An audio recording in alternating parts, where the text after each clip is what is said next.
ईश्वर ने हर इंसान को दो आंखें, दो कान, दो नासिका, हर इंद्रियां दो दो दी है, पर जीभ एक ही दी। इसका क्या कारण रहा होंगे? इस कहानी में आपको इसका जवाब मिल जाएगा।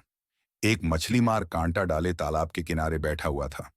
काफी समय हो गया पर फिर भी उसके कांटे में कोई मछली नहीं फंसी और न ही कोई हलचल हुई। वह सोचने लगा, कहीं ऐसा तो नहीं कि मैंने कांटा गलत जगह डाला है, जहां कोई मछली ही ना हो।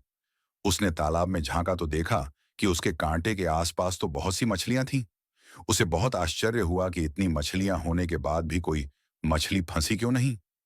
एक राहगीर ने जब यह नजारा देखा तो उसने मछली मार से कहा, लगता है भैया, आप यहाँ पर मछली पकड़ने के लिए बहुत दिनों बाद आए हैं।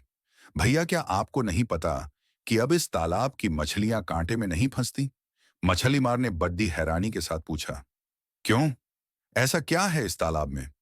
राहगीर ने जवाब दिया, कुछ दिन पहले ही इस तालाब के किनारे एक संत ठहरे थे।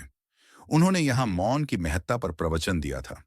उनकी वाणी इतनी प्रभावशाली थी कि जब वे प्रवचन देते थे तब इस तालाब की सारी मछलियां भी बड़े ध्यान से सुनती थीं।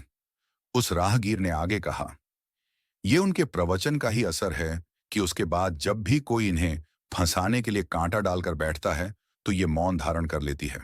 जब मछली मुंह खोलेगी ही नहीं तो कांटे में फंसेगी कैसे? इसलिए बेहतर यही होगा कि आप किसी और जगह पर जाकर कांटा डालो।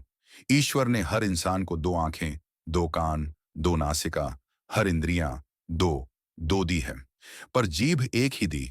इसका क्या कारण रहा होंगे? क्योंकि यह एक ही अनेकों भयंकर परिस्थितियां पैदा करने के लिए पर्याप्त है। संत ने कितनी सही बात कही कि जब खोलोगे ही नहीं तो फंसोगे कैसे। अगर इंद्रियां पर संयम करना चाहते हो तो इस जीभ पर नियंत्रण कर लो, बाकी सब इंद्रियां स्वयं नियंत्रित रहेगी। ये बात हमें भी अपने जीवन में उतार लेनी चाहिए। कई बार व्यक्ति के अनुचित या व्यर्थ बोल से बनते काम भी बिगड़ जाते हैं। जीवन भर के लिए रिश्तों में कड़वाहट पैदा हो जाती है। उसका समाज में यश गिर जाता है। वर्तमान में देखें तो बहुत सी समस्याएं का कारण ज्यादा बोलना या अनुचित बोलना ही है। ईश्वर कहते हैं कि कम बोलो, धीरे बोलो और मीठा बोलो। हमारी मीठी वाणी से बिगड़ते काम भी बन जाते हैं, लोगों की दुआओं के पात्र बन जाते हैं। वाणी से हमारे व्यक्तित्व की पहचान होती है। जिस व्यक्ति का व्यक्तित्व जितना गंभीर गुणों से भरपूर होता है, उसकी वाणी में उतनी ही विनम्रता होती है। विनम्रता पूर्वक व्यवहार हमारे चरित्र को ऊंचा बनाता है, समाज में सम्मान दिलाता है।